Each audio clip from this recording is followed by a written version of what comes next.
Gold Thread Studios. The Most Feared Man in Busan. Season 1, Episode 3. The Man with the Umbrella. His name. Gentle piano. Rain falling steadily against pavement. The low hum of evening traffic. I don't even know your name. For the first time that evening, June seemed caught off guard.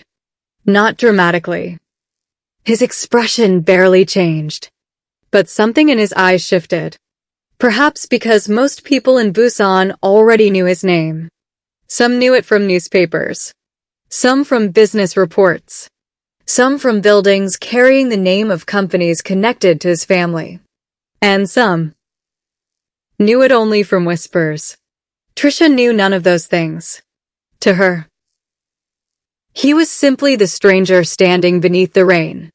The man who had stepped out of a black sedan and handed his umbrella to a woman he had never met. He looked at her for another moment, then answered. June.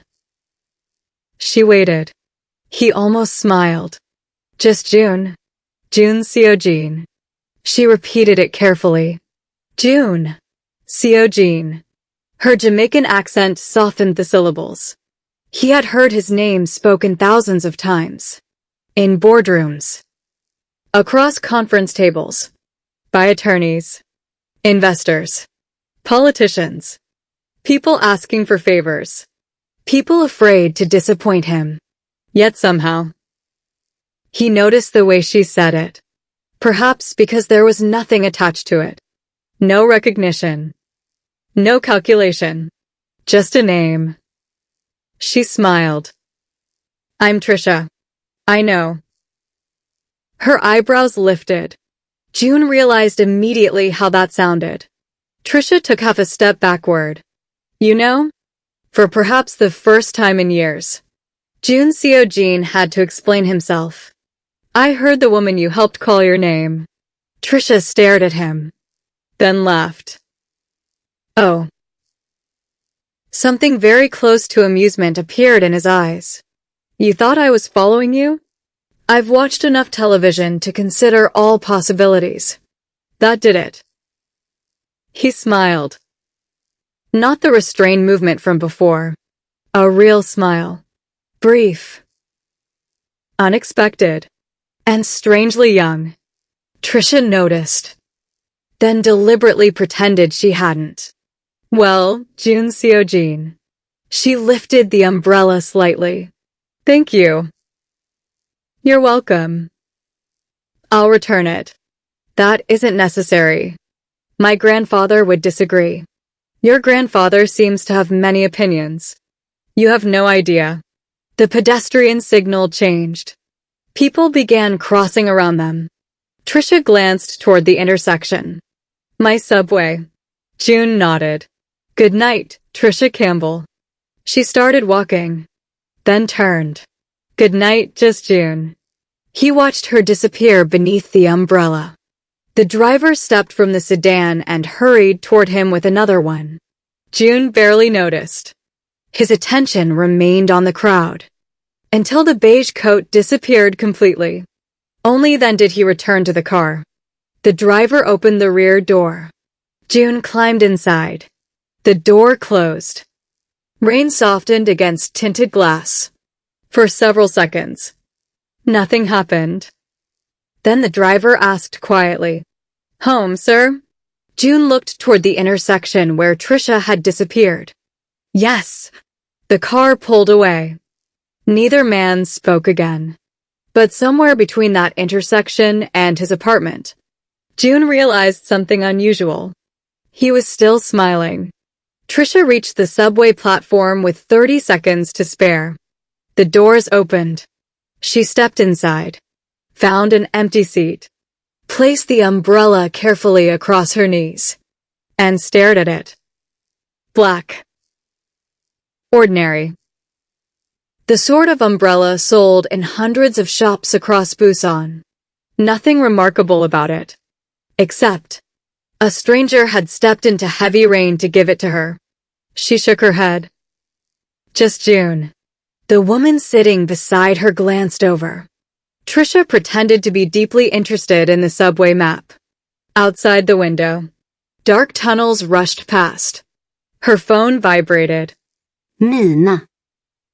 Did you survive the rain? Trisha typed back. Barely. 3 dots appeared immediately. I told you to buy an umbrella. Trisha looked down at the one across her knees. Then typed. I have one now. You bought one? Trisha smiled. Not exactly. The response arrived almost instantly. Trisha Campbell. Explain. She laughed softly. Several passengers looked over. She lowered her phone. Tomorrow. She would explain tomorrow. Tonight. She wanted to keep the strange little encounter to herself. Just for a while. June's apartment occupied the upper floors of a building overlooking the sea. Glass. Stone. Steel. Everything carefully chosen. Everything perfectly placed. Nothing unnecessary. The sort of home designed to impress visitors. Except June rarely invited anyone there. He entered shortly before 10. Removed his coat. Loosened his tie. Placed his phone on the kitchen counter. 37 unread messages. He ignored them. A tablet on the dining table displayed tomorrow's schedule. 7 a.m. Breakfast meeting. 8:30. Legal briefing. 10 o'clock. Foundation board review. 12:30. Lunch with overseas investors. 2 o'clock. Development meeting. 4:30. Port Authority consultation. 6 o'clock. Private dinner. His life existed in 30-minute increments. Efficient. Controlled. Predictable. June poured himself a glass of water. Then stopped. On the chair near the entrance. The umbrella stand was empty. He stared at it. And thought about a woman laughing in the rain. He shook his head. Ridiculous. Then walked away. The umbrella on the desk. Morning arrived clear. As though the previous evening's storm had never happened. Trisha woke earlier than usual. Sunlight filled the apartment. The city beyond her window looked freshly washed. She made coffee. Called her mother. And made the mistake of mentioning the umbrella. Her mother became silent. Dangerously silent. Mama? A man gave you an umbrella? Yes. What man? A man. I understand the definition of man, Trisha. Trisha closed her eyes. Across thousands of miles. Her mother had somehow managed to sound as though she were standing directly beside her. He was just being kind. What is his name? June. June what? Trisha hesitated. C.O. Jean. Her mother repeated it quietly, then asked, Is he handsome? Mama. Her grandfather's laughter exploded somewhere in the background. Trisha covered her face. Mama, please. I asked a simple question. And I'm choosing not to answer. That means yes. Goodbye, Mama. Trisha. I love you. Don't you hang. She ended the call. Then immediately received a message. Carry your own umbrella. Trisha laughed so loudly she nearly spilled her coffee. Home. Apparently. Could travel through Wi-Fi too. At university.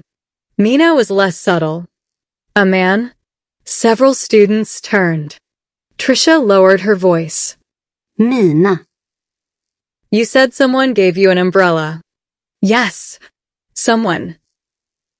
Yes. A male someone? Trisha stared at her. Are Korean women always this nosy? No. This is friendship. Feels suspiciously similar. Mina leaned closer. Was he handsome? Trisha groaned. You and my mother would get along beautifully. That wasn't an answer. Trisha opened her notebook. Mina closed it. Mina. Handsome? Trisha sighed.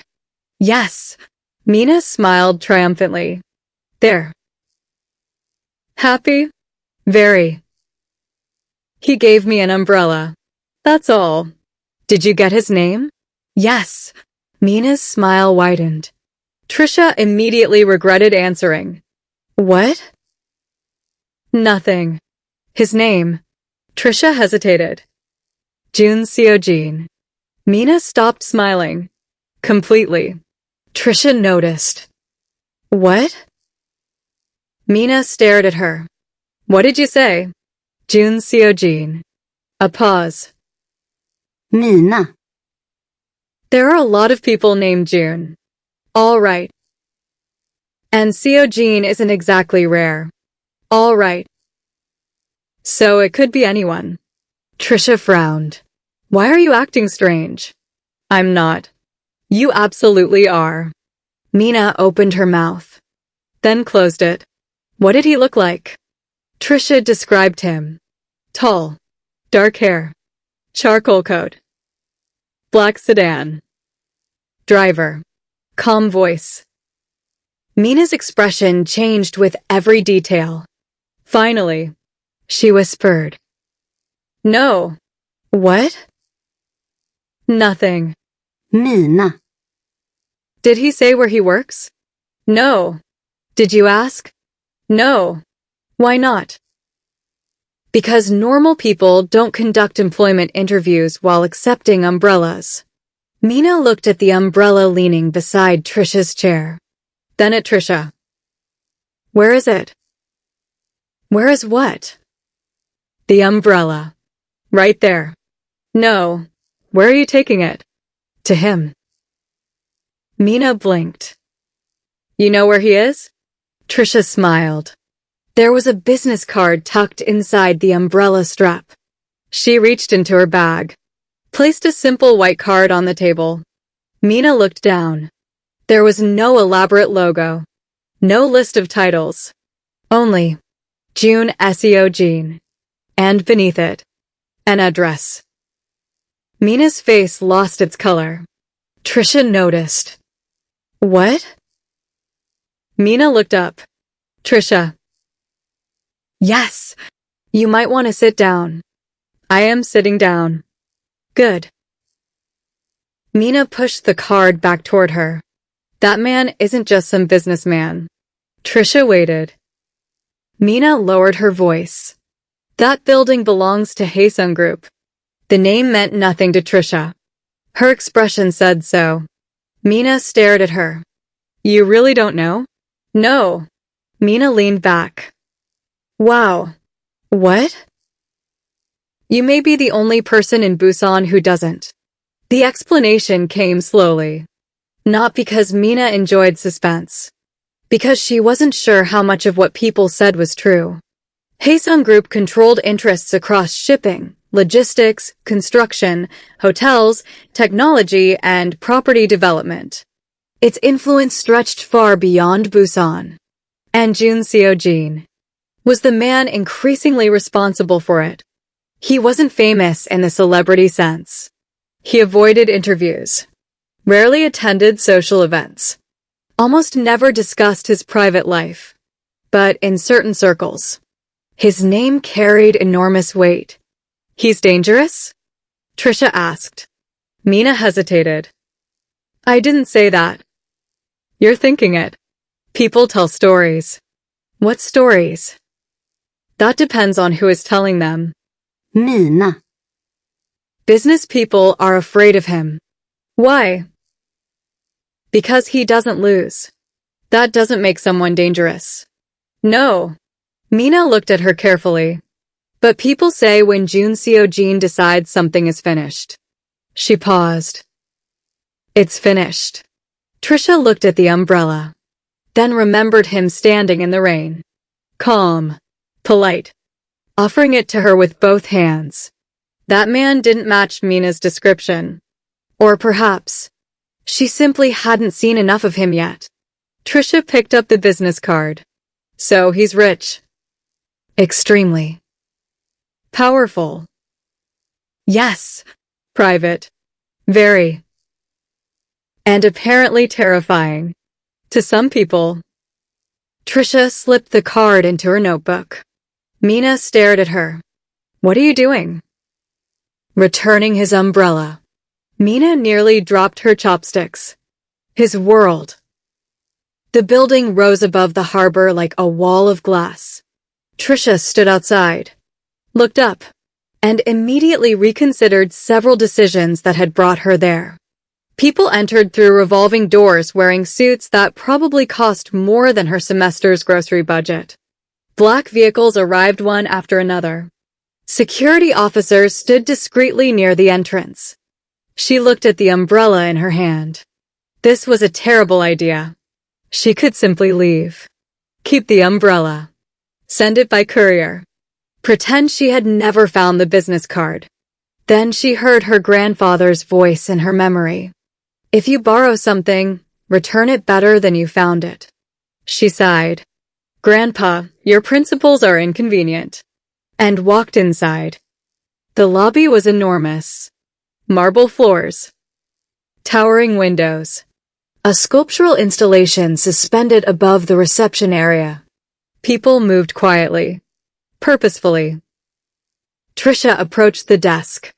The receptionist smiled. Good afternoon.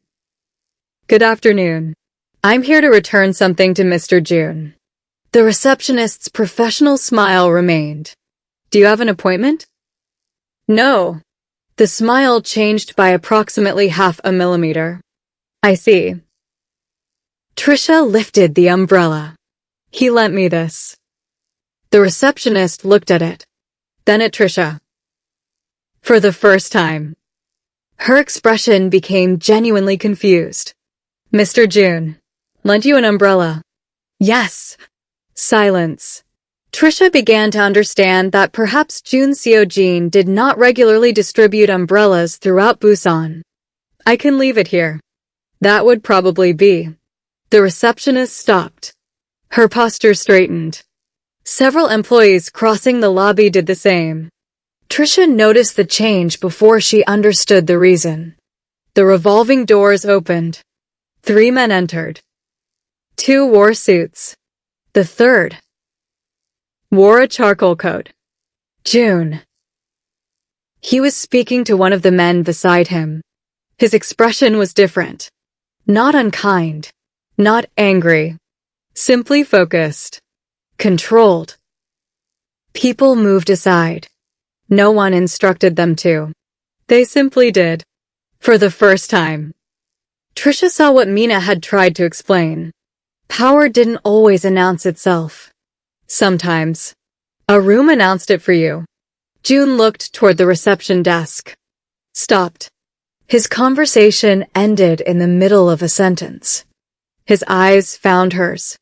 And something changed. Only slightly. But Trisha saw it. He walked toward her. The receptionist looked between them. Miss Campbell. June supplied. The receptionist's eyes widened. Trisha lifted the umbrella. I came to return this. June looked at it. Then at her. You crossed the city to return an umbrella? My grandfather has rules. I remember. Trisha smiled. I suspected you might. One of the executives beside June checked his watch. Director June, the Singapore delegation. They can wait. The man stopped speaking. Trisha noticed. June noticed her noticing. For perhaps the first time. Their 2 worlds stood openly beside each other. She looked around the lobby. Then back at him. You didn't mention any of this. You didn't ask. That seems to be your favorite defense. It has served me well. She laughed. The receptionist stared at them. June took the umbrella. Have you eaten? Trisha blinked. What? Lunch. Are you asking whether I understand the concept? Again. That almost smile.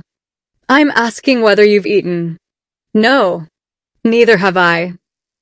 Behind him. The executive looked as though his entire schedule had just suffered a personal attack. June glanced toward him. Move the meeting 30 minutes. Sir. 30. Yes, sir. June looked back at Trisha. There is a restaurant upstairs. She hesitated. This was the moment she could leave. Return to campus. Tell Mina she had returned the umbrella. Close the strange little chapter. Instead, she looked toward the elevators. Then at June. 30 minutes? 30. You're buying. I assumed I would. Good. She started toward the elevator. June remained still for a moment, watching her. Nobody, absolutely nobody, walked ahead of June Seojin, expecting him to follow. Trisha looked back. Are you coming? One of his executives stared at the floor to hide his expression. June slowly smiled, then followed her. 30 minutes. The restaurant occupied the 43rd floor. From the windows, Busan seemed endless. Mountains, harbor, bridges, ships, apartment towers climbing hillsides. Trisha stood near the glass. Wow. June watched her instead of the view. You've never been this high? Not unless airplanes count. They don't. According to whom? Me. She turned. So you make the rules here too? Sometimes. Dangerous habit. That word. Dangerous. Something shifted. Not enough for most people to notice. Trisha did. She sat. So. June took the chair opposite her. So. Apparently everyone in Busan knows who you are except me. He was silent. Mina explained. How much? That depends. On? How much of it is true? June looked toward the harbor. What did she tell you? That you're powerful. He said nothing. Rich. Nothing. Private. Still nothing. And terrifying. His eyes returned to hers. Do I terrify you? Trisha considered him carefully. No. The answer came too quickly to be flattering. June almost laughed. Why not? Should you? Some people think so. My grandfather says people usually become frightened when they don't understand something. And you understand me? Absolutely not. That surprised him. But, she continued, you gave your umbrella to a stranger. June leaned back slightly. That proves very little. It proves something. What? Trisha thought about it. That when nobody was asking you to be kind, you were.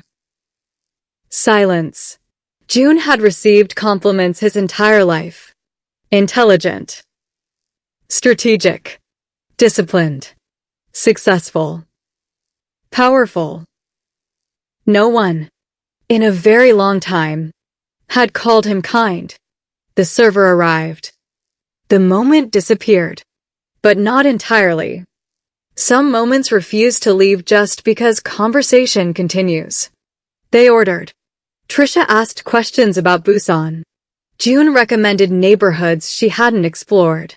He told her which beaches were quieter outside tourist season, which market sold the best fresh fruit, which mountain trail offered the clearest view after rain. She told him about St. Elizabeth, breadfruit trees, her mother's cooking, her grandfather's farm, stars bright enough to make darkness beautiful. 30 minutes became 40, then 50. June's phone vibrated repeatedly. He ignored it. Eventually Trisha noticed. Your Singapore people are probably planning a rebellion. They'll survive. You don't know that. I do. She smiled. Then looked at the time. Her eyes widened. I have class. June stood. I'll have the driver take you. No. He paused. I can take the subway. The car is faster. The subway doesn't make me feel like I've accidentally joined the royal family. June laughed. Actually laughed. The sound surprised both of them. Trisha smiled. There. You can do it. Do what? Laugh. I laugh. I don't believe you. You've known me for approximately an hour. And already I've discovered your greatest weakness. June shook his head. She picked up her bag. At the elevator. She turned. Thank you for lunch. Thank you for returning the umbrella. The doors opened. Trisha stepped inside, then stopped them from closing. Oh. June looked up. My grandfather has another rule. Of course he does. If someone buys you lunch. She smiled. Eventually you buy them lunch. The elevator doors began closing. June stepped closer. Is that an invitation? Trisha's smile widened. No. The doors closed. June stood alone. For several seconds. He simply stared at his reflection in the polished metal. Then his assistant approached carefully. The Singapore delegation is waiting.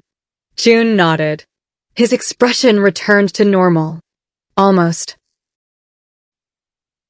That evening, Trisha called Mina. Mina answered immediately. Well, I returned the umbrella. And nothing. Trisha. We had lunch. Silence. Mina. You had lunch with June Seojin? Yes. Alone. There were approximately 400 employees in the building, so technically. Trisha. She laughed. Across Busan. Inside a quiet office overlooking the harbor. June opened the Scholarship Foundation report that had been sitting untouched for weeks. He turned one page. Then another. Stopped. There, among dozens of names, was one he now recognized. Campbell Trisha. Jamaica. International Scholarship recipient. June stared at the page. The coincidence was almost absurd. His phone rang. He ignored it. Instead, he read the file from the beginning. Not because she was beautiful. Not because she had made him laugh. Not even because she had returned an umbrella across half the city. He read it because he wanted to understand something. How had a 19-year-old woman from a quiet hillside community thousands of miles away walked into Busan, looked directly at a man everyone else feared, and seen nothing frightening at all? Outside his windows, 8 million strangers moved through the night. And somewhere among them, one stranger wasn't quite a stranger anymore. Gentle piano rises. Busan Harbor glows beneath the darkness. And above the city, hidden behind clouds, the stars remain. The name people lowered their voices to say. Morning arrived without rain. Trisha noticed immediately. She stood beside her apartment window with a cup of coffee warming both hands, watching sunlight move slowly across the buildings below. 3 months ago, she would have called the view overwhelming. Now she recognized pieces of it. The convenience store on the corner.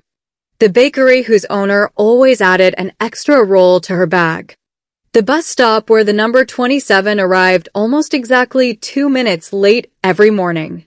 The narrow alley that smelled like grilled fish after 6. Busan was becoming less like a map, more like a collection of memories. Her phone vibrated. Mina. Again.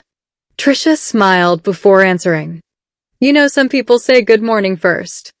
I said good morning yesterday. That doesn't carry over. Fine.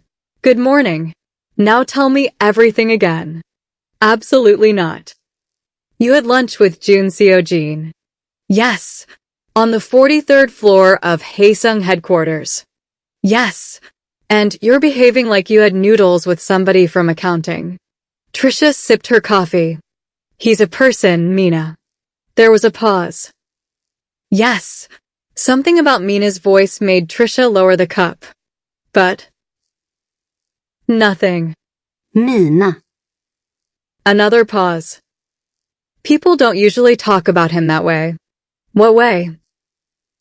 Like he's just somebody. Trisha looked through the window. Yesterday returned in fragments. June laughing. June listening when she spoke about Jamaica. June recommending places around Busan.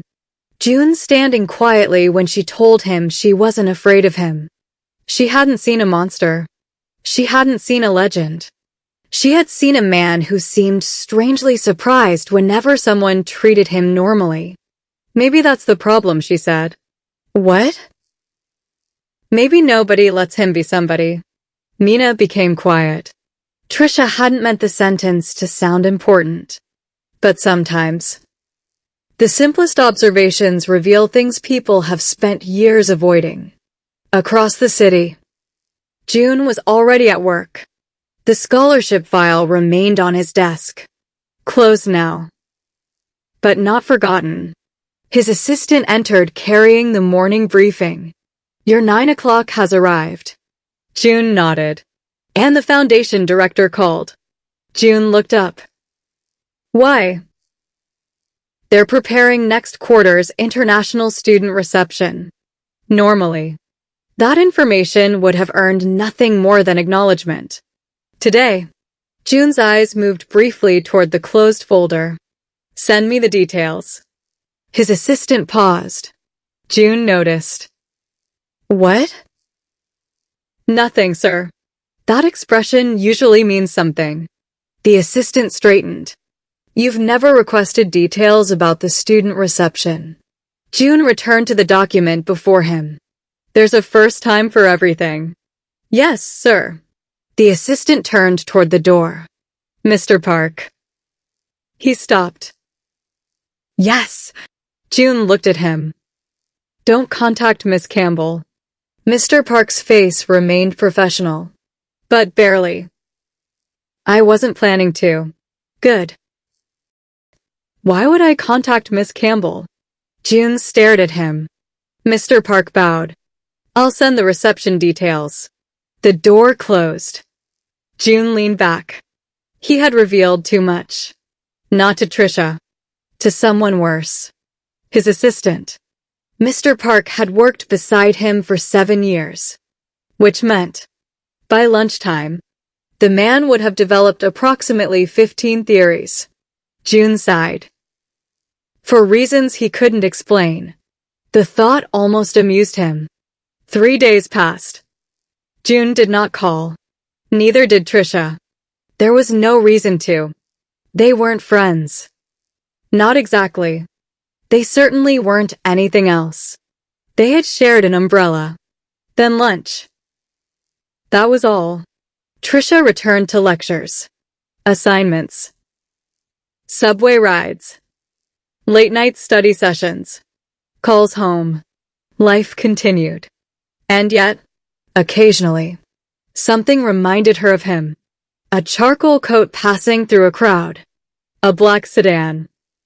An umbrella stand outside a restaurant. Once, she caught herself smiling, then immediately frowned. This is ridiculous. The student beside her looked up. Sorry. Statistics. The student nodded sympathetically. Very ridiculous. Trisha returned to her textbook. Some lies were harmless. Friday evening. Mina convinced her to attend a university cultural mixer. Trisha nearly refused. Then remembered she had promised herself she wouldn't come halfway around the world simply to sit in her apartment. So she went. Students filled the rooftop terrace. Music played softly. Food from several countries covered long tables. Someone had brought jerk chicken. Trisha approached it suspiciously. She tasted one piece. Her expression changed. Mina appeared beside her. Good. Trisha swallowed. No. That bad? Somebody has committed a crime against Jamaica. Mina burst out laughing. Trisha pointed at the tray. Who made this? A nervous German student raised his hand from across the table. Trisha stared at him. He slowly lowered it. I followed a recipe. Which recipe? The internet. Never trust the internet with jerk chicken. Soon. Half the table was laughing. The German student promised to accept lessons. Trisha promised to save his reputation.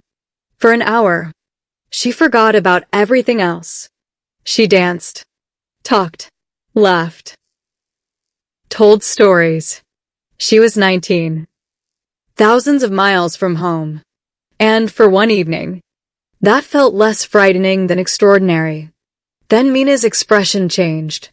Trisha followed her gaze. 2 university administrators had entered the terrace. With them stood several representatives from the Scholarship Foundation. One of the students whispered, "Hey, son." Trisha recognized the name now. She looked toward Mina. "Your terrifying corporation?" "Not mine." A professor stepped forward. "The foundation is sponsoring next month's International Development Forum." Students applauded politely. Then the professor continued. "And Chairman Jun Seo-jin is expected to attend." Trisha stopped. "Chairman." She turned slowly toward Mina. "You said he was a director." "I said he ran things." "You left out chairman." "I was trying not to overwhelm you." "You told me people were terrified of him." "That seemed more important." Trisha shook her head. Mina smiled. "You really had no idea who you were eating lunch with." "No. And you told him he needed to laugh more." Trisha closed her eyes. "Yes. And made him wait for you to enter the elevator." "Yes. And told him he was buying lunch." Mina. Mina grinned. "You are either extremely brave." She picked up another drink. "Or completely insane." Trisha considered it. "Can I be both?" "Probably." They laughed. But later, walking home alone, Trisha thought about the word again. Chairman. Not June. Not the man beneath the umbrella. Not the man who laughed when she teased him. Chairman Jun Seo-jin. For the first time, the distance between their worlds became visible. And Trisha wasn't sure why, but she didn't like it. That same night, June stood beside another window, another room, another gathering. Except nobody laughed freely here. Politicians, executives, investors, people whose watches cost more than most people's cars. June moved among them effortlessly. He had been raised for rooms like this. He knew when to speak, when to listen, when silence was more powerful than either. A businessman approached. Chairman June. June turned. Pleasantries. Numbers. Investments. Expansion. The familiar language of power.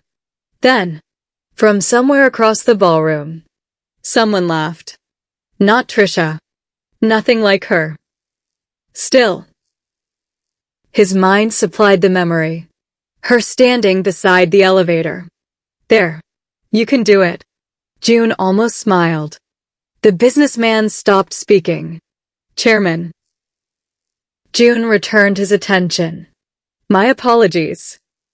The man looked stunned. Jun Seo-jin rarely apologized. The conversation continued. But something had changed. Not in the room. In him. For years, June had built a life where nothing entered without permission. No unnecessary relationships. No unpredictable attachments. No distractions. Then a woman from Jamaica had appeared in the rain. And somehow, without trying, she had become all three. Near midnight, Trisha reached her apartment. A small package waited outside her door. No elaborate wrapping. No company logo. Her name written neatly across the front. She carried it inside. Opened it. And stared. An umbrella. Yellow. Bright enough to look almost ridiculous against her quiet apartment. A note rested beneath it. Only one sentence. For people who refuse to check the weather. Trisha stared at the handwriting, then laughed. Loudly. She turned the card over. Nothing. No name. None was necessary. She picked up her phone. Paused. Then typed. You bought me an umbrella? 3 minutes passed. 5. She began wondering whether she had somehow texted the wrong number. Then her phone vibrated. Technically, I replaced mine. Trisha smiled. Your umbrella is black. A pause. This one seemed more appropriate. She looked at the ridiculous yellow umbrella. Why? This time. The reply took longer. June stood alone beside the ballroom window, phone in hand. He typed one answer. Deleted it. Typed another. Deleted that too. Finally. You don't seem like someone who should disappear into a crowd. Trisha read the sentence twice. Her smile slowly faded. Not because she disliked it. Because something about it landed deeper than expected. She looked through the apartment window. 8 million strangers. Millions of windows. Millions of stories. And somewhere across the city, one person had noticed her. She typed, Good night, just June. His answer came almost immediately. Good night, Trisha Campbell. She placed the phone beside her bed. Outside, Busan continued glowing. And somewhere between an umbrella borrowed in the rain and another delivered beneath a clear night sky, something had begun. Neither of them was ready to name it. Perhaps that was why. It still had room to become something extraordinary. The yellow umbrella. Gentle piano. Early morning traffic. The faint hiss of a kettle. The umbrella was impossible to ignore. Trisha discovered this the following morning when she opened her eyes and saw it leaning against the wall. Yellow. Bright. Cheerful. Completely out of place in an apartment decorated almost entirely in white, beige, and whatever furniture the landlord had chosen 15 years earlier. She stared at it from bed. It seemed to stare back. For people who refused to check the weather. She smiled. Then immediately stopped smiling. No. The umbrella remained yellow. This is an umbrella. Silence. Not a romantic gesture. Still yellow. A practical object. Nothing. Trisha pulled the blanket over her head.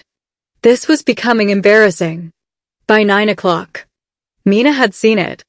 That had been Trisha's first mistake. Her second mistake had been explaining where it came from.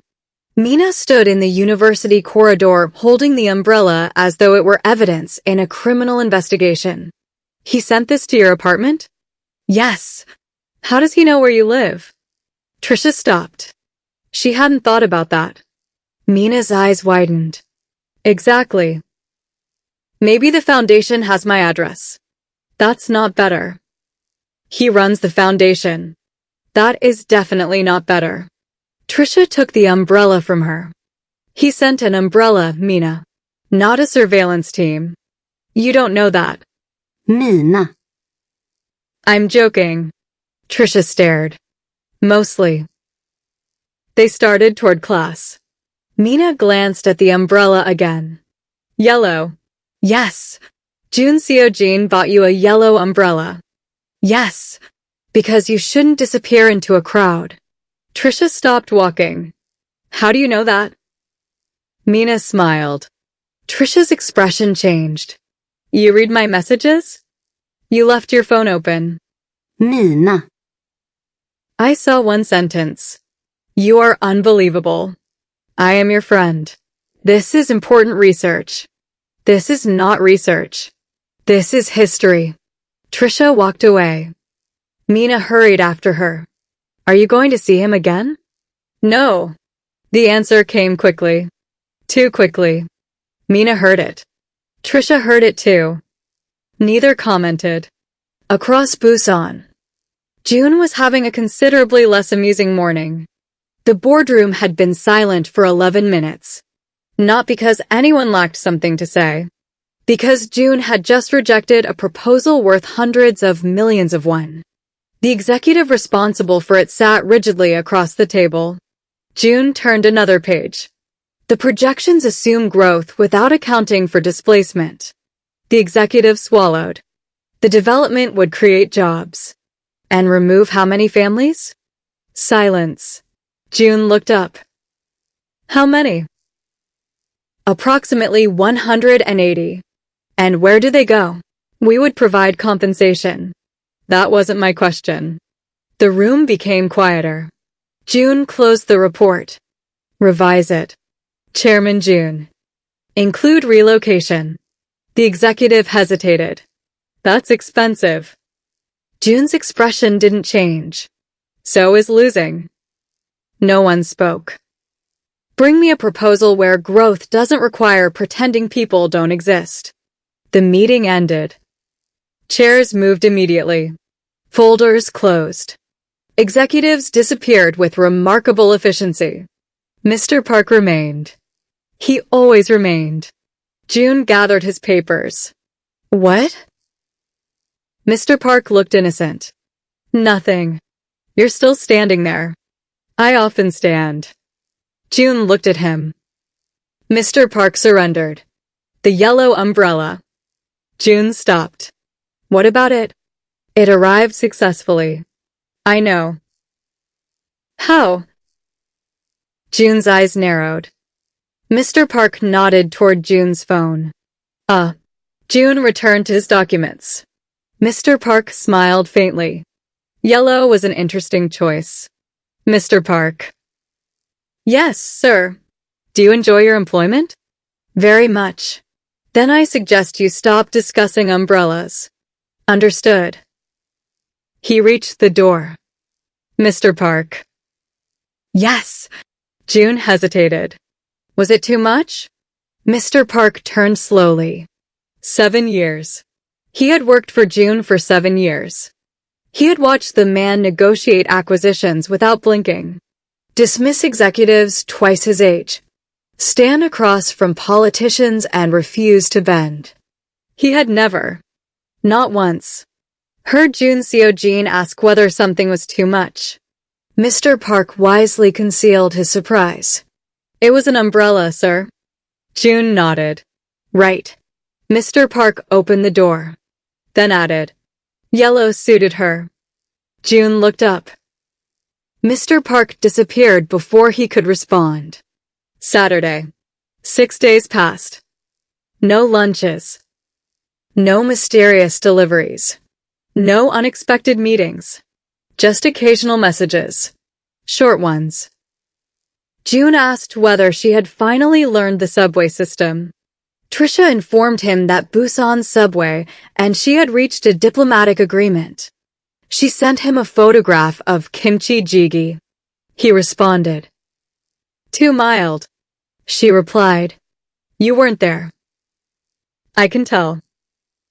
From a photograph? Yes. Arrogant. Experienced. She laughed. Their conversations never lasted long. Perhaps that was why they became easy.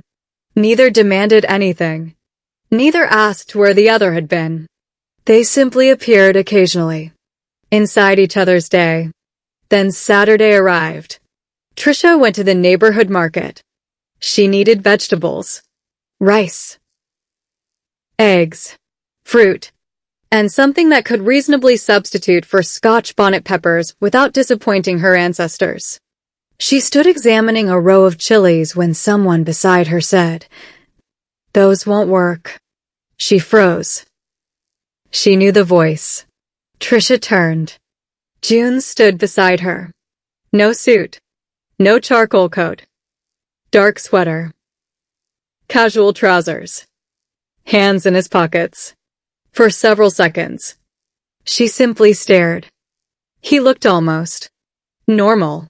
You own other clothes. June looked down at himself. Apparently. I wasn't sure. What are you doing here? Buying groceries. Trisha glanced around. Chairman buy groceries? Occasionally we require food. She smiled. I'm learning so much. June looked toward the chilies. What are you making? Jerk chicken. Jerk. She stared at him. You've never had jerk chicken? No. Trisha looked genuinely offended. This is serious. I gathered. She picked up a chili. I promised some students I'd cook. June examined the ingredients in her basket. You're missing several things. You know Jamaican cooking? No. Then how do you know? You've been standing here 12 minutes. Trisha blinked. How long have you been watching me? June realized his mistake. I wasn't watching you. You just timed my pepper crisis. I happened to notice. She smiled slowly. Of course. For a man whose reputation frightened boardrooms. June Seo-jin looked remarkably uncomfortable. Trisha rescued him. Help me find something spicy. He nodded. That? He could do. 20 minutes became an hour. June knew the market better than she expected. He introduced her to a vendor who sold imported spices. Helped her choose vegetables. Insisted she was buying the wrong rice. She disagreed. They debated rice for 7 minutes. The vendor watched them with increasing amusement. Eventually, Trisha won. Not because she was correct. Because June surrendered. You're impossible. So I've been told. They left carrying several bags. June reached for hers. Trisha moved them away. I can carry groceries. I know. Then why are you taking them? Because I have empty hands. That doesn't mean they need employment. June stared at her. She stared back. An elderly woman passing between them laughed. Neither understood what she said. Both understood exactly what she meant. Trisha handed June one bag. One. He accepted it. Compromise. Don't get accustomed to it. They walked. No security visible. No executives. No black sedan at the curb. Just two people carrying groceries through an ordinary Saturday afternoon. Trisha liked him better here. That realization bothered her. Not because she shouldn't like him. Because she barely knew him. And liking someone, she had learned, was often the beginning of wanting to know more. They reached a small park overlooking the sea. Trisha bought 2 coffees from a kiosk. She handed one to June. He looked at it. What? You paid. You bought lunch. That was lunch. This is coffee. Different category? Completely. June nodded. I see. My grandfather's rules are complicated. I've noticed. They sat. Children played nearby. An elderly couple walked slowly along the path. The sea stretched beyond them. For several minutes. Neither spoke. Then Trisha asked, Why are people afraid of you? June's hand stopped halfway toward his coffee. She didn't look at him. Her eyes remained on the water. You really don't ease into questions. I tried that. When? For about 6 days. He smiled faintly, then looked toward the sea. People are afraid of losing things. Money? Sometimes. Jobs? Yes. Power? Often. And you can take those things away? June considered the question. Yes. Trisha finally looked at him. Do you? When necessary. There was no pride in the answer. No apology either. Just truth. Have you hurt people? The question changed everything. June's eyes met hers. The sounds around them seemed to recede. He could have given her the comfortable answer. No. He could have misunderstood deliberately. He could have changed the subject. Instead, I've made decisions that hurt people. Trisha waited. I've closed companies. Why? Some were failing. And the others? Some needed to disappear. There it was. A glimpse. Not of a criminal. Not of the monster gossip had constructed, but of a man capable of making difficult decisions and living with the consequences. Do you regret them? Some. Would you change them? Some. Trisha nodded. June watched her. That's it. What else? Most people would have another question. I have hundreds. Why aren't you asking? She looked toward the water. Because I don't think you owe me your entire life because we shared an umbrella. Something in June's face softened. He had spent years around people who wanted something. Information. Access. Money. Influence. Approval. Trisha seemed content simply to sit beside him. Perhaps that was more dangerous than wanting anything. Jerk chicken. The invitation happened accidentally. At least. That was what Trisha told herself. They reached her apartment building. June handed over the groceries. She took them. Thank you. You're welcome. He glanced at the bags. Good luck. With what? The chicken. She gasped. You don't trust me? I haven't tasted your cooking. Exactly. June smiled. Good afternoon, Trisha. He turned. She should have let him go. Instead. June. He stopped. She immediately regretted opening her mouth. He waited. Trisha looked at the groceries. Then at him. Do you have plans tonight? A pause. Yes. Oh. She nodded. Okay. June looked at her. Then took out his phone. He typed something. A moment later. He put it away. Not anymore. Trisha blinked. You just canceled them? Yes. What were they? Dinner. With. People. Important people? All people are important. She stared. That was suspiciously diplomatic. June almost smiled. Were you inviting me somewhere? Trisha lifted the grocery bag. Jerk chicken. He looked at it.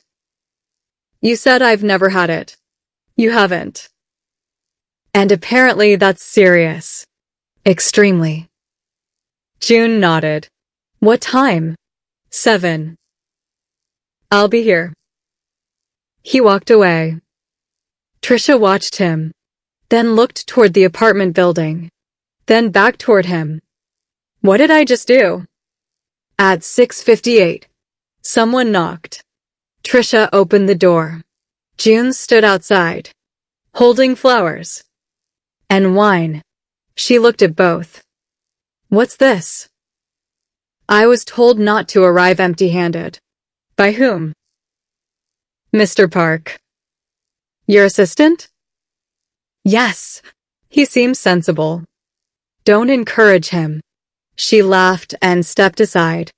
June entered, then stopped. The apartment was tiny compared with every room he normally occupied, but it was warm. Photographs covered one section of the desk.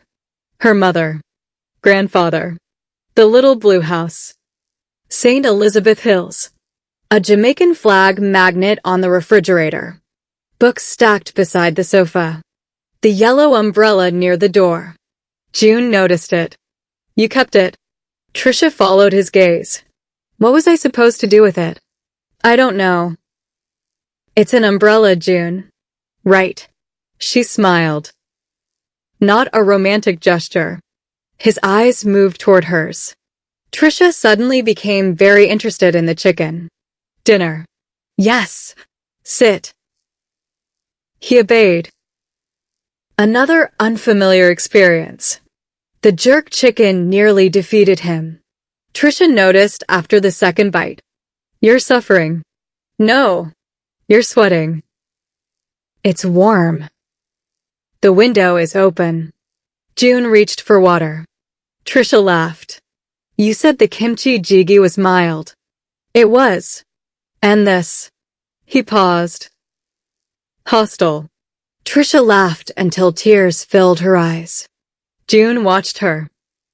And despite the fire currently consuming his mouth, he smiled. She handed him more rice. Here. Will that help? No. June stared at her. You're enjoying this. Immensely. Eventually. He adjusted, then took another piece. Trisha noticed. You like it? I didn't say that. You took more. I respect the challenge.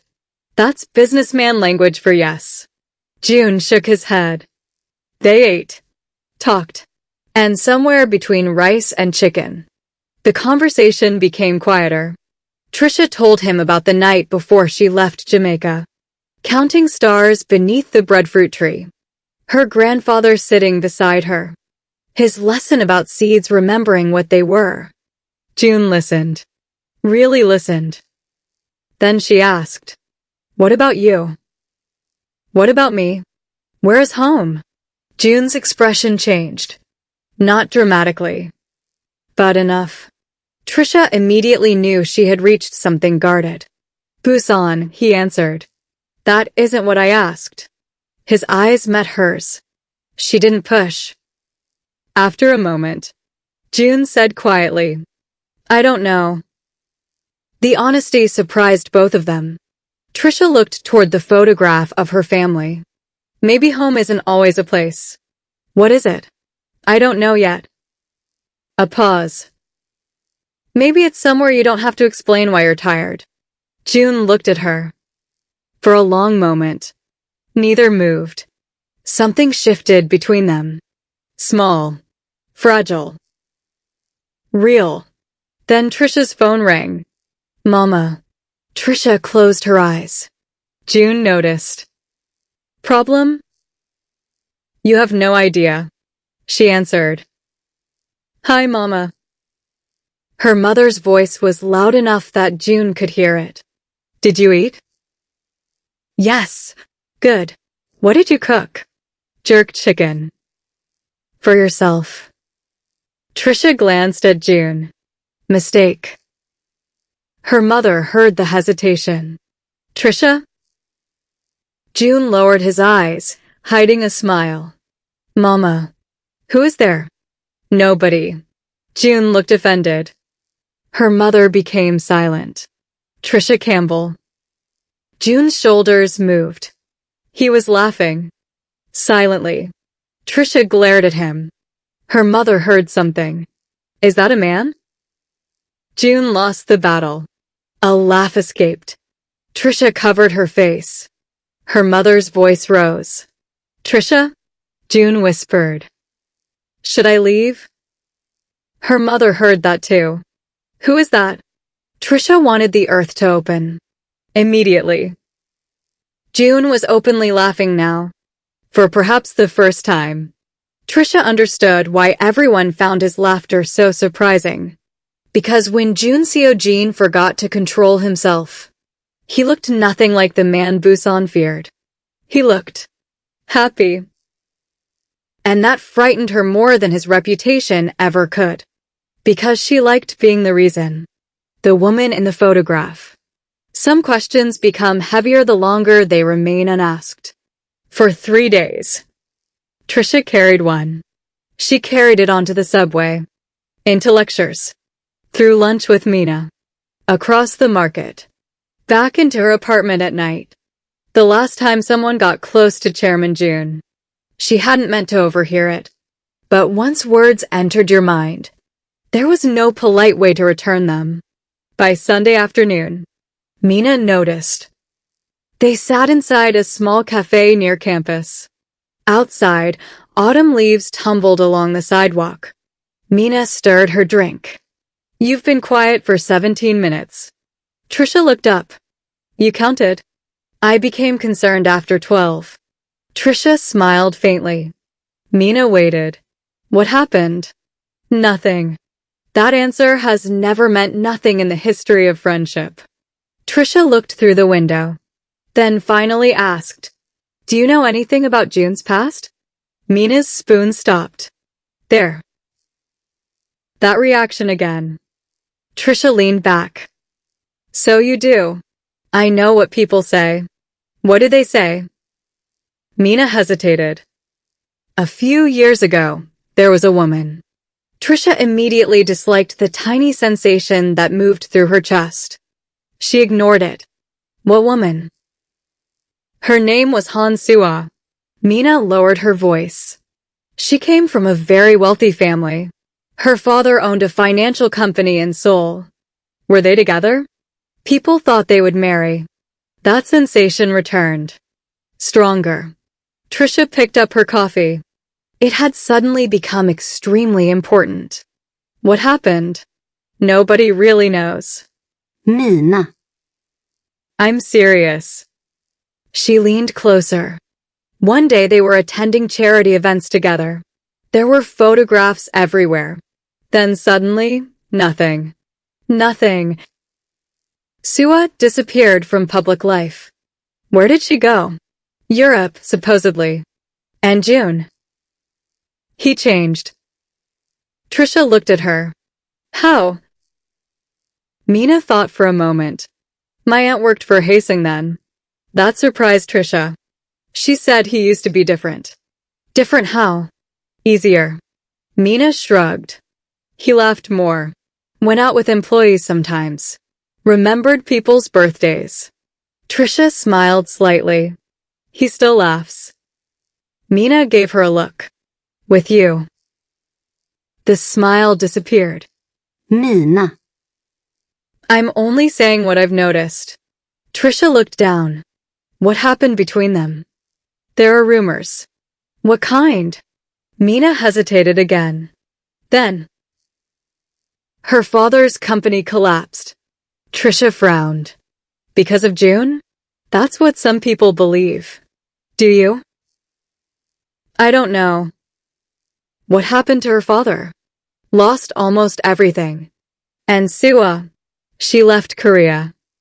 Trisha sat back. The story sounded too neat. Too convenient. The feared businessman. The ruined family. The woman who disappeared. A perfect villain. Except, Trisha had sat across from that villain while he nearly surrendered to jerk chicken. She had watched him listen to her grandfather. She had seen him alter a development plan because families might lose their homes. People were complicated. Good people could do terrible things. Powerful people could be kind. Kind people could cause pain. Maybe June was all of those things. She didn't know. And that was the problem. No more whispers. Tuesday evening brought rain. Again. Trisha stood outside the university beneath the yellow umbrella. For several seconds. She stared at her phone. Then typed. Are you busy? Across the city. June sat at the head of a conference table. 14 executives waited. His phone vibrated once. He glanced down. Mr. Park noticed. June read the message. A second arrived. I need to ask you something. June's expression changed. He looked toward the executives. We'll continue tomorrow. Nobody moved. Perhaps because nobody believed him. June closed his folder. That means leave. Chairs moved immediately. Mr. Park remained. Naturally. June looked at him. Don't. I haven't said anything. You're about to. Mr. Park picked up his tablet. I was merely going to remind you that you've never ended a quarterly strategy meeting early. Good night, Mr. Park.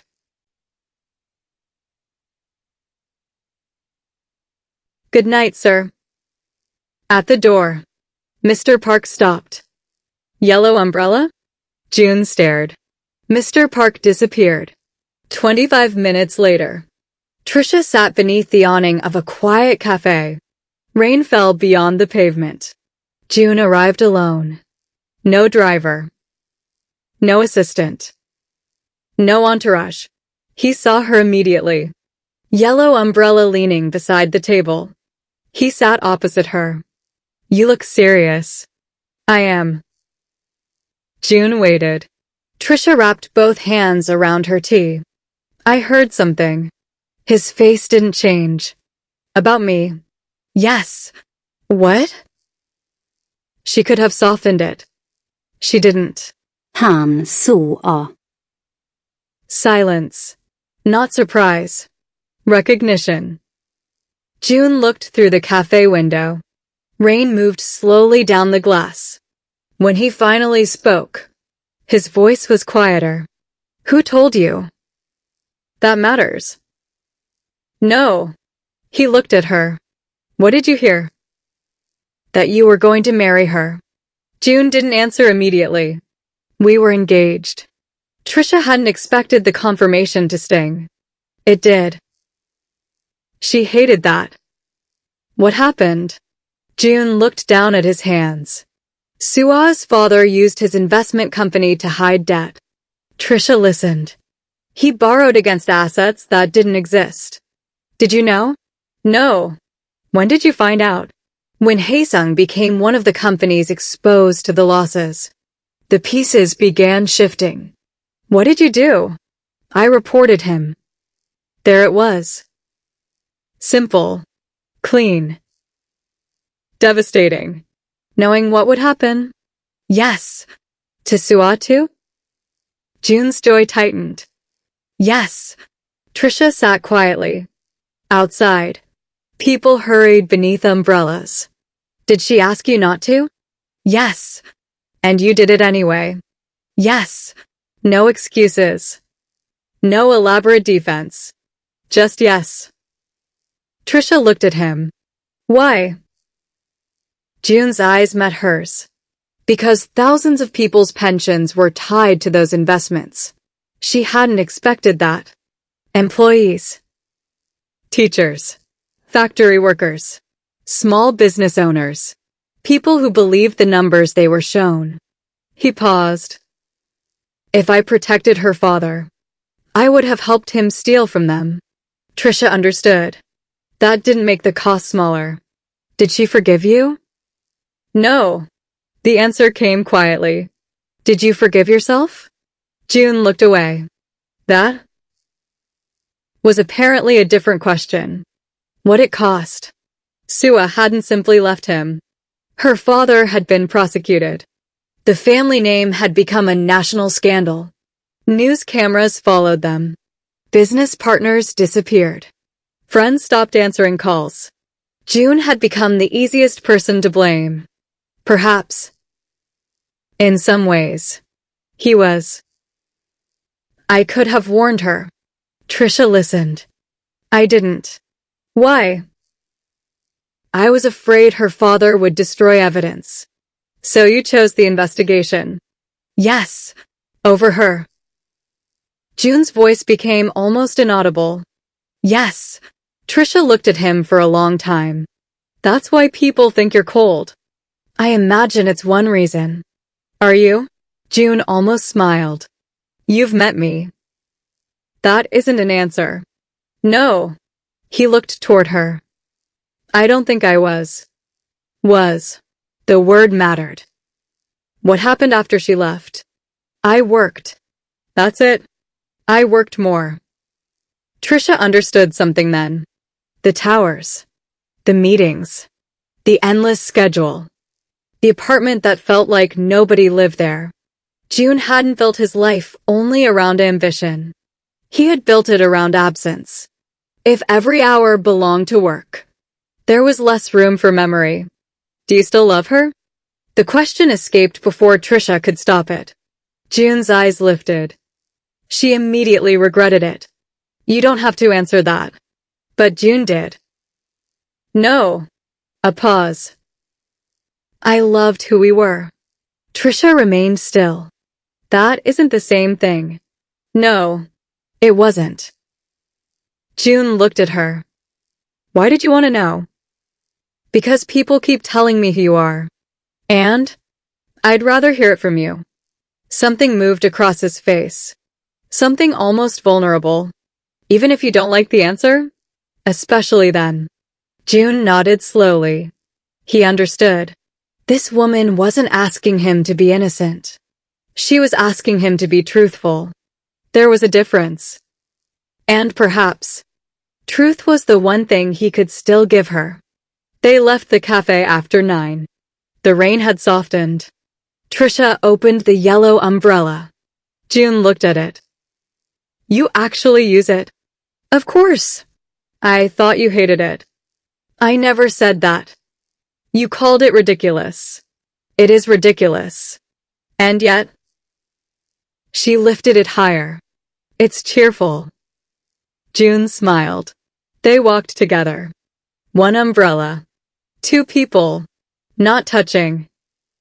Not quite. Until a cyclist passed too close. Trisha moved instinctively. Her shoulder pressed against June's arm.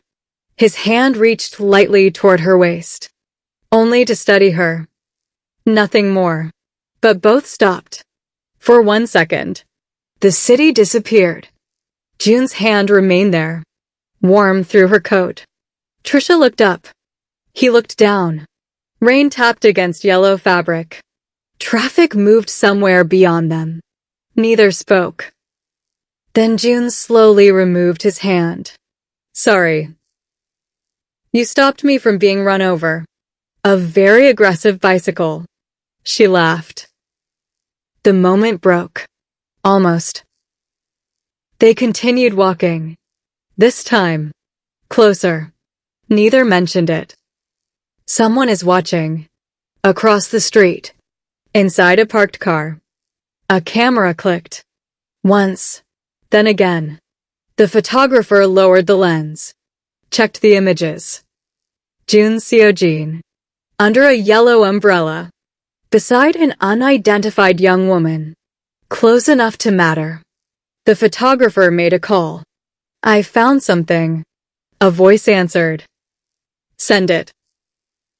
The photographs disappeared into the night. The following morning, Trisha knew something was wrong before she entered the university. People looked at her. Not everyone. Enough. 2 students whispered near the entrance. Another glanced toward her and immediately looked away. Trisha checked her coat. Nothing. Her hair. Fine. She entered the building. Mina came running. Actually running. Trisha. What? Mina grabbed her arm. We need to talk.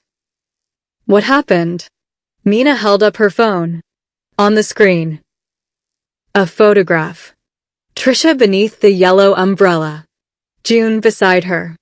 His hand at her waist. The angle made the moment look far more intimate than it had been. Above it. A headline. Haesung Chairman's Mystery Woman. Trisha stared.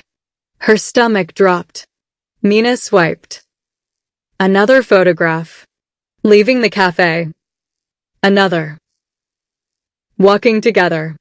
Another. June looking at her. That one bothered Trisha most. Not because it was scandalous. Because the photograph had captured something she hadn't seen in the moment. The way he looked at her. Where did these come from? They're everywhere.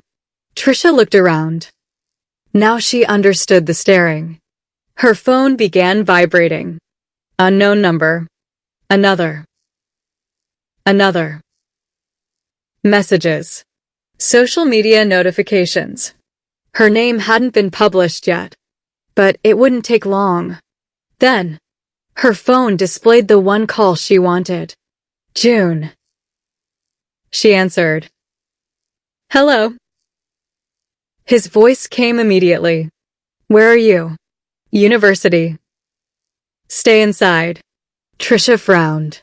Why? Reporters are already heading there. Her heart began beating faster. June. I'll handle it. Something in his voice had changed. The warmth was gone. Not toward her. Toward the problem. For the first time. Trisha heard the man boardrooms feared. Calm. Precise. Absolute. Don't leave the building. June, I'm not going to hide. Silence. Of course she wasn't. He should have known. Trisha. No. Mina stared at her. Trisha lowered her voice. I didn't do anything wrong. I know. Then I'm not sneaking through some back entrance like I did. June closed his eyes somewhere across the city. This woman. Fine. His voice softened slightly. Then wait for me. Why? Because you shouldn't have to face this alone. That silenced her. June continued.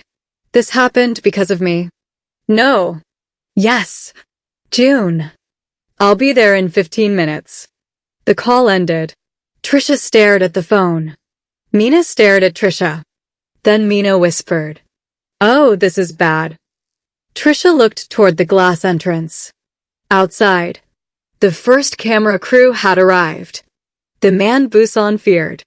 The black sedan stopped directly in front of the university.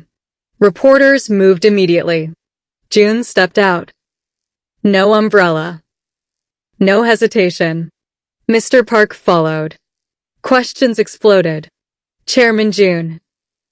Who is the woman? Are you in a relationship? Is she connected to Haesung Foundation? Did you meet through the scholarship program? June stopped. That surprised everyone. Mr. Park looked toward him. June turned toward the cameras. His expression remained calm. I'll make one statement. The questions stopped. The student photographed with me is a private citizen. Trisha watched from inside. She has done nothing to deserve harassment. June's voice never rose. She did not seek publicity. A reporter shouted. Are you dating? June didn't answer. Instead, any attempt to publish her personal information, address, academic records, or family details will be handled through our legal department. There it was. The steel beneath the manners. Nobody interrupted. June continued. If you have questions about me. He looked directly toward the cameras. Ask me. Then he entered the building. Reporters called after him. He ignored them. Trisha waited in the lobby. Their eyes met. June walked toward her. For the first time since she had known him. He looked angry. Not at her. At himself. I'm sorry. Trisha shook her head. You didn't take the pictures. No. But my life made them valuable. She understood what he meant. Is this what happens to everyone around you? The question landed harder than she intended. June stopped. The old wound. Sua.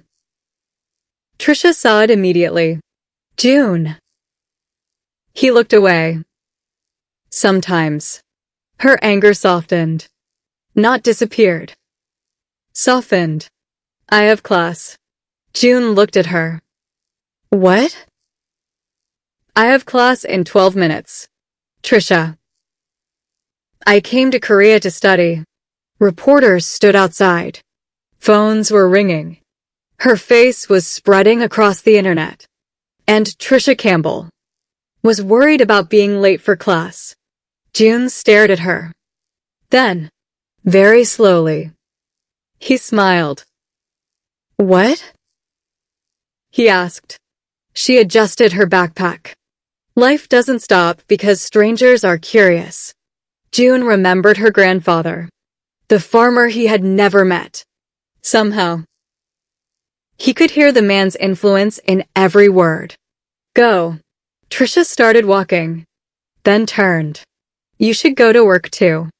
Mr. Park looked away. June almost laughed. Yes, Miss Campbell. Good. She walked toward the elevators. June watched her go. Mr. Park moved beside him. Sir? Yes, we have a problem. June's smile disappeared. Mr. Park handed him a phone. Another photograph had appeared. Not from last night. From weeks earlier. The fish market. The black sedan. Trisha laughing beside Mina. And inside the vehicle. June's face barely visible behind tinted glass. Someone had been documenting their proximity. Long before the umbrella. June stared at the image. This wasn't celebrity gossip. Someone had been watching. His expression changed. Completely. Find out who took this. Mr. Park nodded. And Mr. Park? Yes, sir. June looked toward the elevator where Trisha had disappeared. Nobody watching him would have mistaken what appeared in his eyes now. Not affection. Not embarrassment. Protection. Find them before they find her. The elevator doors closed upstairs. Trisha walked toward class, unaware that the story had just changed. Because the most feared man in Busan had finally found something he was afraid to lose. The first thread. By noon. Trisha's photograph had crossed half the country. Not her name. Not yet. Just her face. The yellow umbrella. June's hand at her waist. The kind of photograph that allowed strangers to invent whatever story they preferred. Some called her his girlfriend. Others assumed she belonged to a wealthy overseas family. One entertainment site described her as a mysterious foreign beauty. Another wondered whether Haesung's notoriously private chairman had secretly been dating. None of them knew about jerk chicken. None knew about her grandfather. None knew about the little blue house beneath the breadfruit tree. They didn't know Trisha at all. But that didn't stop them from discussing her. By lunchtime, she understood something about fame. You didn't need to become famous. Sometimes, fame simply happened to you. She sat in the university cafeteria beside Mina. Her phone remained face down. It had vibrated so many times that eventually, she had turned it off. Mina pushed a bowl toward her. Eat.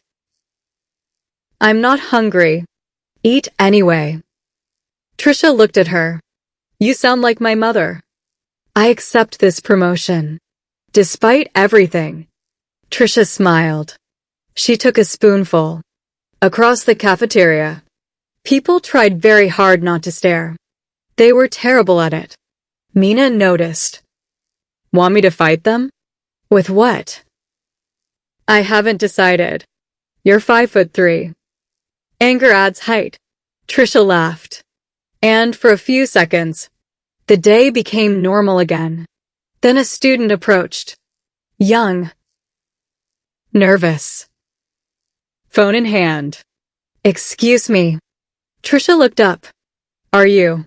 Mina stood. No. The student froze. I was just. No. The student retreated. Trisha stared at Mina. What?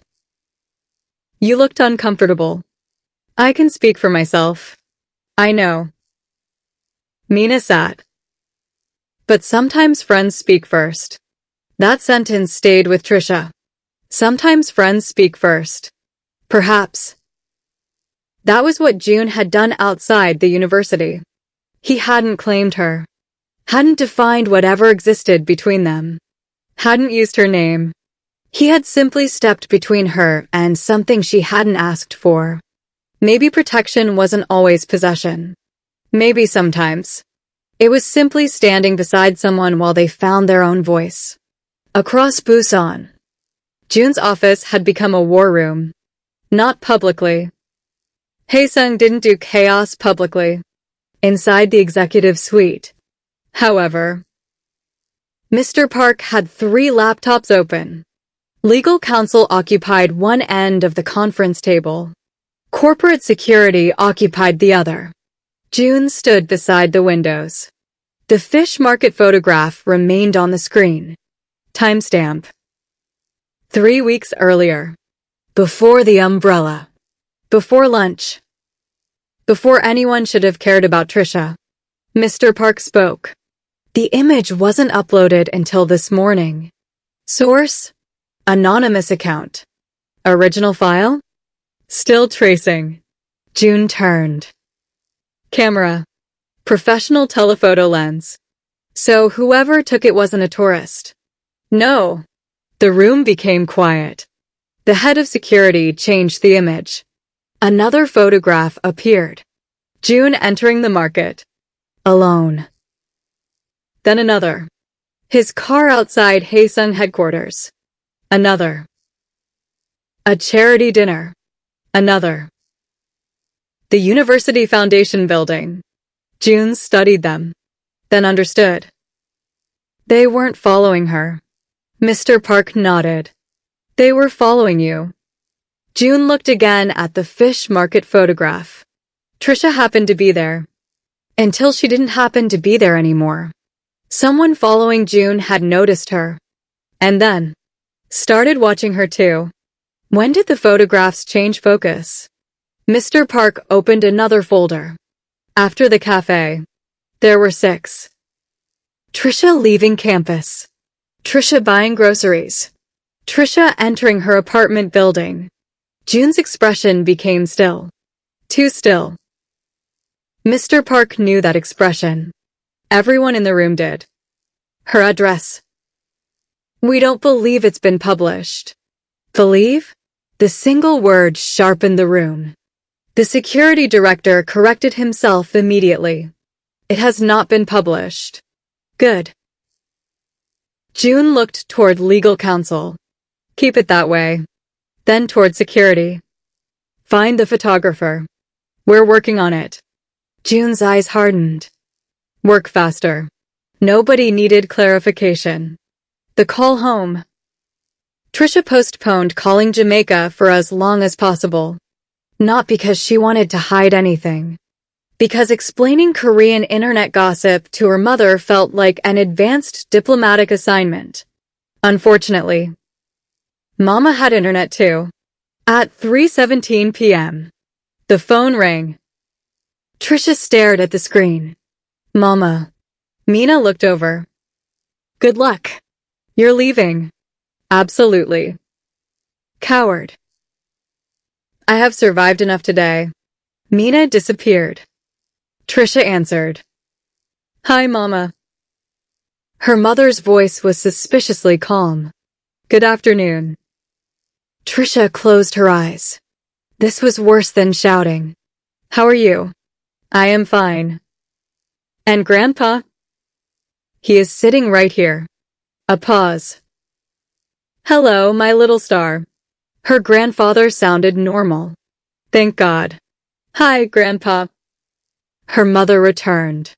Would you like to tell me why somebody from church sent me a picture of you standing under an umbrella with that man? Trisha wanted to disappear. Which somebody? That is not important. It feels important. Trisha. Yes, Mama. Are you dating him? No. The answer was true. Her mother became quiet. Do you want to? That answer was less simple. Trisha looked through the cafeteria window. Students crossed the campus beneath autumn trees. I don't know. Her mother's voice softened. That frightened Trisha more. Do you like him? She could have lied. Instead, yes. The word left her quietly. Thousands of miles away. Her mother exhaled. All right. Trisha frowned. All right. I didn't say I approve. Mama. I said all right. Her grandfather chuckled. Then. Does he make you forget yourself? Trisha thought about it. No. Does he make you ashamed of where you come from? No. Does he listen when you speak? Yes. Does he respect you? So far. Her grandfather grunted approvingly. Then keep your eyes open. Her mother interrupted. And your door locked. Mama. I am serious. I know. Her grandfather continued. Don't be impressed by money. I'm not. Good. Don't be impressed by power. I'm not. Good. Look at how a man treats people who cannot do anything for him. Trisha became quiet. The elderly woman. The development project. Employees. The way June spoke to servers. The way he listened to her grandfather. I will. Her grandfather's voice softened. And don't decide who somebody is because other people already decided for you. Trisha smiled. I won't. Good. Her mother sighed. You two finished? Yes. Good. Now tell me why that man had his hand around your waist. Mama. Her grandfather erupted with laughter. June Jean doesn't panic.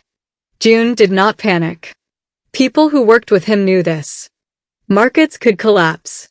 Ships could be delayed. Contracts could disappear overnight. June assessed. Calculated.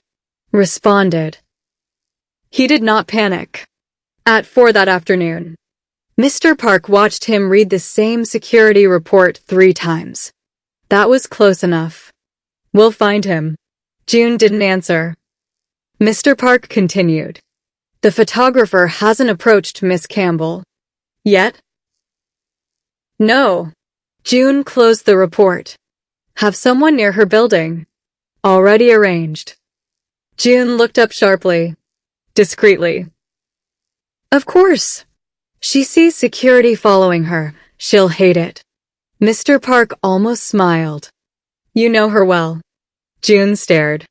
Mr. Park corrected himself. You appear to understand her preferences. Better.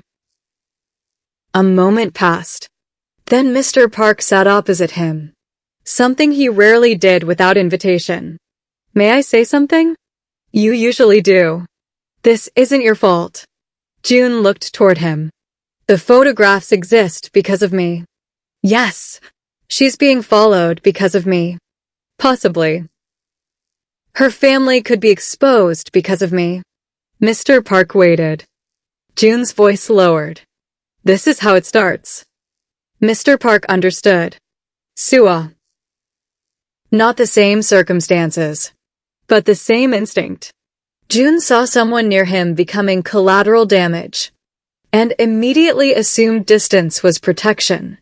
You're thinking about pushing her away. June didn't respond. That was answer enough. Mr. Park sighed. Sir. What? She's Jamaican. June stared at him. I am aware. She crossed half the planet alone at 19. June's expression shifted. Mr. Park continued. She challenged your development team in front of 12 people. Silence. She told you your chicken tolerance was weak. It was extremely spicy. I'm sure. Mr. Park leaned back. My point is. He chose his words carefully. Perhaps Miss Campbell should decide what Miss Campbell can handle. June said nothing. Mr. Park stood. At the door. June spoke. What would you do? Mr. Park turned. Tell her the truth. About? All of it. Don't decide for me. June called at 6. Trisha was walking home. Hello. Can we talk? His voice told her immediately. Something was wrong. Where? Your cafe. She smiled faintly. My cafe? The one near campus. That's apparently mine now. You're there often. You've been keeping track? Silence. Bad time for that joke? Possibly. I'll be there in 10 minutes. June was already waiting. No coffee. That was the second clue. Trisha sat opposite him. What happened? He didn't soften it. Someone has been photographing me for several weeks. Her smile disappeared. The pictures started before we met. So I wasn't the target. No. But now. June looked at her. Now you might be. Trisha sat back. Why? I don't know yet. Business? Possibly. Personal? Possibly. That's a lot of possibly. I know. She studied him. What aren't you saying? June's joy tightened. I think you should stay away from me until we know. There it was. Trisha stared. Excuse me. It would be safer. You called me here to tell me not to see you? Temporarily. Did I ask? June blinked. Ask what? For you to decide that. Trisha. No. Her voice remained quiet. That somehow made it stronger. You don't get to do that. Someone followed you home. And I deserve to know that. Yes. But what I do with that information is my decision. Your safety is still my life. June became silent. Trisha leaned forward. You're used to deciding things. He didn't deny it. Companies. Contracts. Meetings.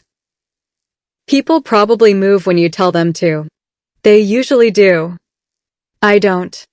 I've noticed. Then stop trying.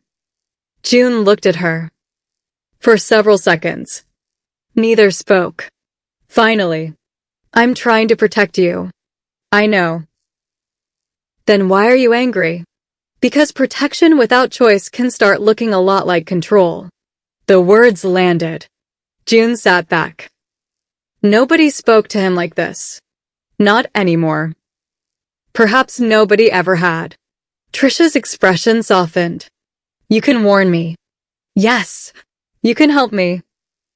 Yes. You can even tell me you're worried. That seemed harder. But you cannot decide that I disappear because you're afraid. June looked at her. You think I'm afraid? Yes. The answer was immediate. Of what? Trisha held his gaze. Of this happening again. Sua. June looked away. There it was. The wound beneath the strategy. You think everyone who gets close to you eventually gets hurt. June's silence answered. And maybe some do. Trisha continued. But I'm not Sua. His eyes returned to hers. And you don't get to make her decision for me. For the first time that evening, June had no response. Trisha stood. I need to go home. He stood too. I'll drive you. No. Trisha. She looked at him. Ask. June stopped. Understood. Then, may I drive you home? A tiny smile appeared. Yes. Progress. Sometimes. It looked remarkably small. The car. The ride was quiet. Not uncomfortable. Thoughtful. Busan passed outside. Neon signs. Restaurants. Pedestrians. Ordinary life continuing beneath extraordinary complications. Halfway home, June spoke. I don't know how to do this. Trisha turned. Do what? This. He gestured vaguely between them. It was perhaps the least precise thing she had ever seen him do. Trisha smiled. You're going to have to be more specific, Chairman. He frowned. Don't call me that. Why? Not when we're alone. Something warmed inside her. She looked back toward the window. Okay. June continued. I know how to protect companies. Employees. Yes. Assets. Romantic. He ignored that. But people. He paused. I tend to make decisions for them. I noticed. I'm trying. Trisha looked at him. I noticed that too. The car stopped outside her building. June didn't immediately unlock the door. Trisha waited. Are you afraid? He asked. She considered. A little. His face changed. Not of you. That mattered. Of whoever is watching. Yes. June nodded. Good. She frowned. Good. Fear isn't always weakness. He looked toward her. Sometimes it keeps you attentive. Her grandfather would have liked that answer. Trisha reached for the door. Good night. Trisha. She stopped. June's voice lowered. I am worried. There it was. Not an order. Not a strategy. A feeling. Trisha smiled. Thank you for telling me. She stepped out. June watched until she entered the building. Only then did the car move. Home is listening. Trisha entered her apartment, locked the door, then locked it again. Mama would approve. She placed the yellow umbrella beside the entrance. Her phone vibrated. A message from June. Inside? She replied, yes. Then. Door locked? Trisha stared. Are you my mother now? 3 dots. Your mother frightens me. Trisha burst out laughing. She typed. Good. She should. A moment later. Good night, Trisha. She stared at his name. Then wrote, Good night, just June. She put the phone down. Outside. A car waited across the street. Not Haesung security. Not a reporter. The driver watched the light in Trisha's apartment. Then made a call. She knows someone is watching. A voice answered. Does she know why? No. Good. The driver looked toward her window. What now? Silence. Then. Nothing. A pause. Let them get closer. The call ended. The most feared man in Busan. June returned to Haesung after midnight. Mr. Park was still there. You should go home. So should you. June removed his coat. Anything? Mr. Park turned the laptop. We traced the first photographer. June leaned closer. Name? Freelance. Who hired him? He doesn't know. June's eyes narrowed. Anonymous payments? Yes. How? Cryptocurrency routed through several accounts. Professional. Not gossip. Not tabloids. Someone had spent money to watch him. Why release the photographs now? Mr. Park shook his head. We don't know. June studied the timeline. Then saw something. The foundation. Every release corresponded with a Haesung event. Fish market. Scholarship documents. Community project. Trisha. June's eyes stopped. Someone wants us looking at her.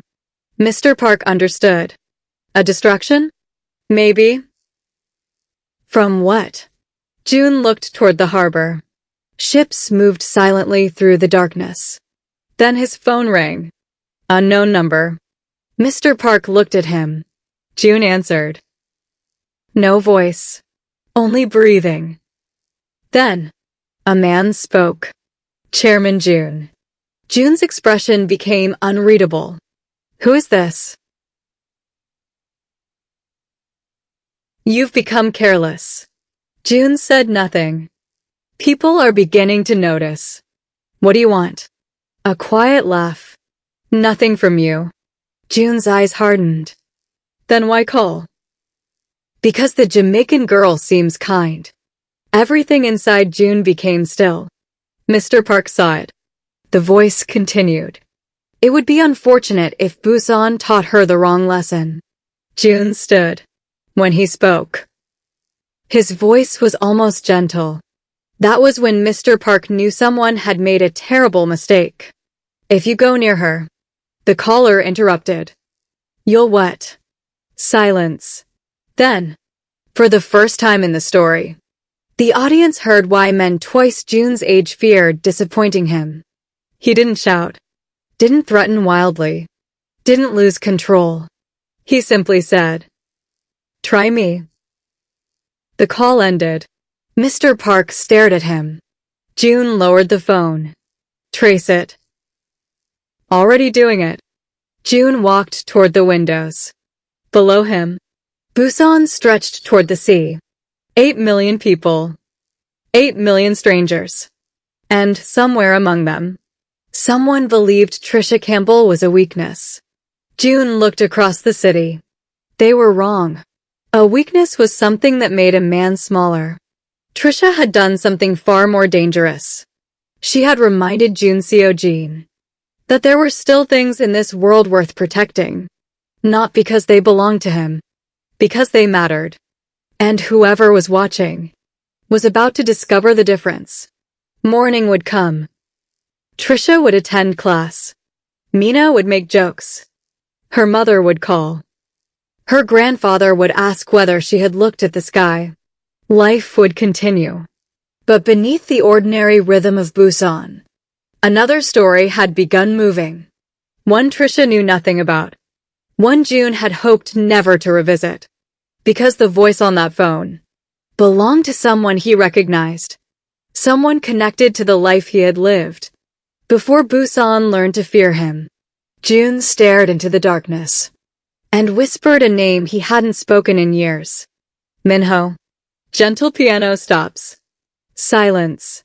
Then the distant sound of thunder rolling over the harbor. End of episode 3. The Man with the Umbrella.